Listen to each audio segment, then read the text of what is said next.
Hello, and welcome to our 296th day on Deso. I'm Brian Krasenstein, and Ed's not here today. We woke up at about 7:30 this morning.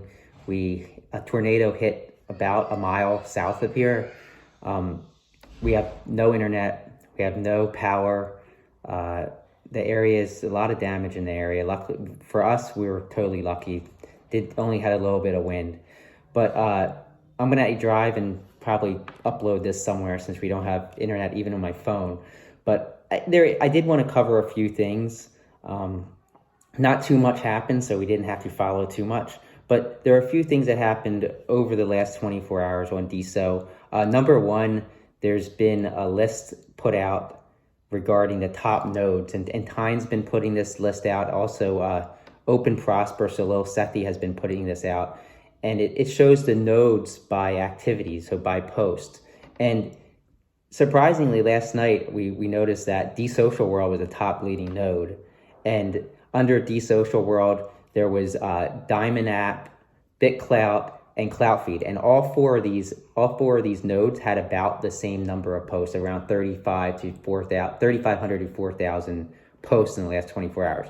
Now, the one caveat is that DSocial World has a couple bots using their service. So What's My Gas uses their service. So it's a little bit skewed because they're making some massive numbers of posts. So you can't really say that they're the clear winner, but it is impressive that DSocial World is doing pretty well. But what I found most interesting was the fact that you have BitClout, CloutFeed, and Diamond App all around the same. So they're all accounting for about 30% of the total number of posts on the entire blockchain. Now Tunel also came up there, and they are actually the 5th ranked node. And Haz Rodriguez is doing a great job with Tunel. They're onboarding a ton of Spanish people, which we talked about several times. We're actually going to have Haz on our show, I think, next week.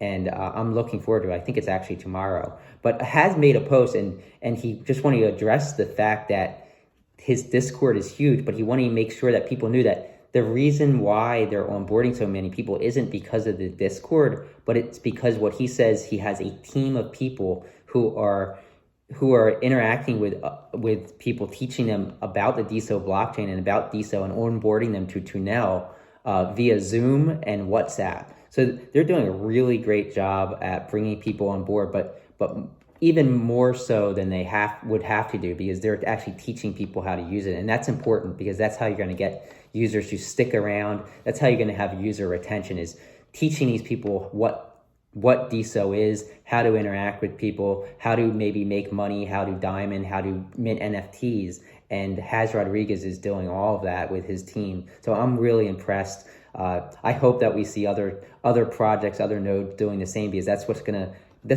equate to long-term success on Deso, and it's going to keep the daily number of active users rising rather than steady leveling off like we've been seeing.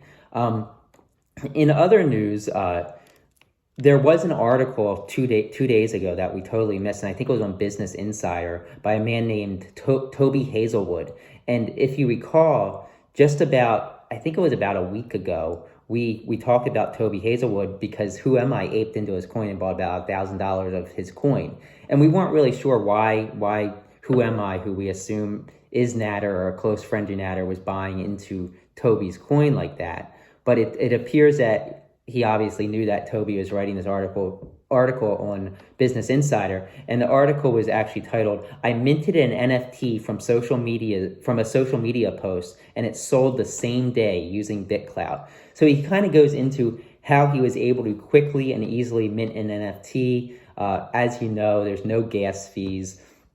You simply make a post. Minting an NFT is not much different than making a tweet, like time-wise. You just click post, then click the little icon to mint it, and that's it. And even if you use NFTZ, you can actually do it in one fell swoop. You just make the post and mint it at once. So the article is good, and I think it has potential of bringing more people, especially within the Ethereum and Solana ecosystems, onto this blockchain, which I hope we see happen.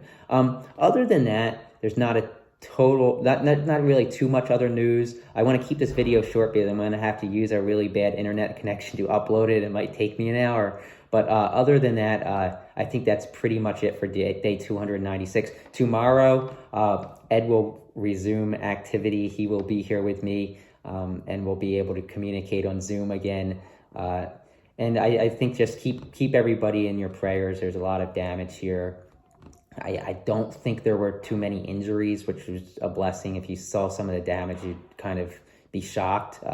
Maybe I'll post some pictures later on. But anyway, stay safe and have a great rest of your weekend. For some of us, it's a long weekend, especially in the United States. It's Martin Luther King Day tomorrow.